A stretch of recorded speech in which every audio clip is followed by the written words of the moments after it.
Profesor, buenas tardes. Hoy día vamos a hablar sobre la estructura interna de la materia. Vamos a hablar primero de las partículas a átomos. Cualquier materia puede ser dividida en partículas cada vez más pequeñas, hasta llegar a los átomos.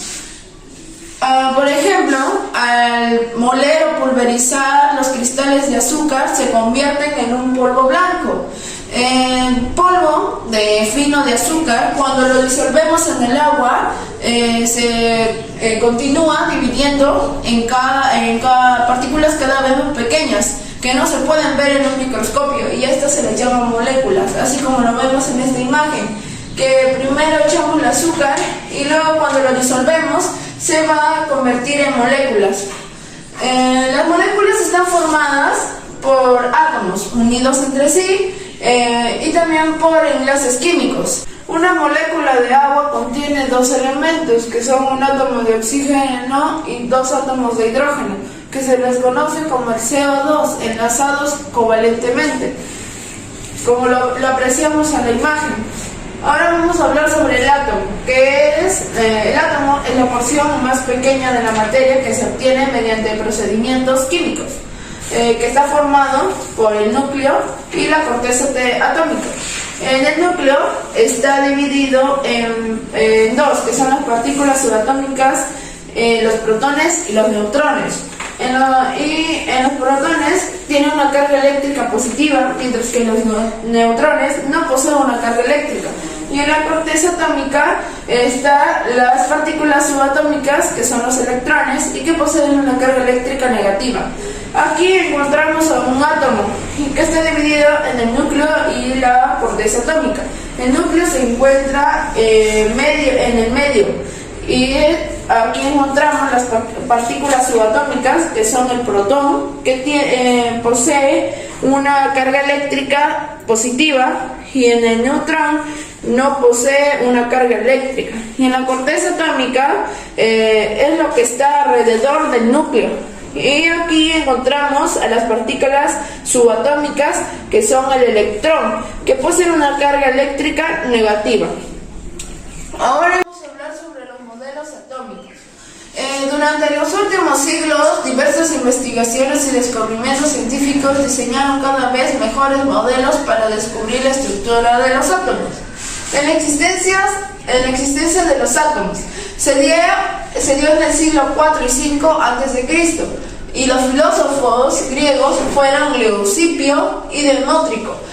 Consideraron que estas sustancias están formadas por átomos, y estas eran indivisibles e indestructibles, y que entre ellos hay vacíos, como por ejemplo los átomos del agua eran suaves y redondos y podían fluir libremente, y los del fuego estaban recubiertos de espinas y provocaban dolorosas quemaduras. En la teoría atómica de Dalton, John Dalton en 1808 presenta una teoría atómica y consideró que todos los elementos están formados por átomos, y también que todos los átomos son indestructibles e indivisibles, y también además eran esferas rígidas, como lo vemos en la imagen. Y por último, los átomos de diferentes elementos son diferentes, y los del mismo elemento son igual. Ahora voy a dar paso a mi compañero para que nos esté hablando sobre la teoría atómica de Thomson. Ahora voy a seguir con la teoría atómica de Thomson.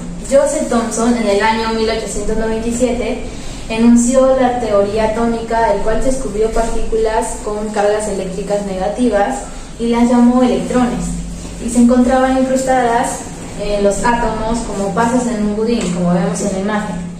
Teoría atómica Rutherford. Ernest Rutherford en 1911, a través de estudios experimentales, investigó cuál era esa partícula positiva llamada protón, y eso lo hizo postular. La carga eléctrica positiva de un átomo se reúne en el núcleo. En la corteza se mueven los electrones distribuidos en órbitas alrededor del núcleo. Teoría atómica Bohr. Niels Bohr, en el año 1913, asumió que los electrones giran alrededor del núcleo siguiendo órbitas circulares que tienen un nivel de energía característico. Los electrones solo absorben energía en los saltos entre órbitas. Teoría atómica moderna. Se basaban en los descubrimientos de Louis de Broglie, Edwin Schrödinger, Werner Heisenberg en el año 1927. Postularon que los electrones no giran en órbitas circulares, sino que se mueven en nubes que rodean al núcleo. Por último, el descubrimiento del neutrón. La teoría atómica se completó con el descubrimiento del neutrón en el año 1932 por James Chadwick. Esta partícula posee una masa parecida al protón, pero sin carga electrónica, y se encuentra también en el núcleo atómico. Gracias.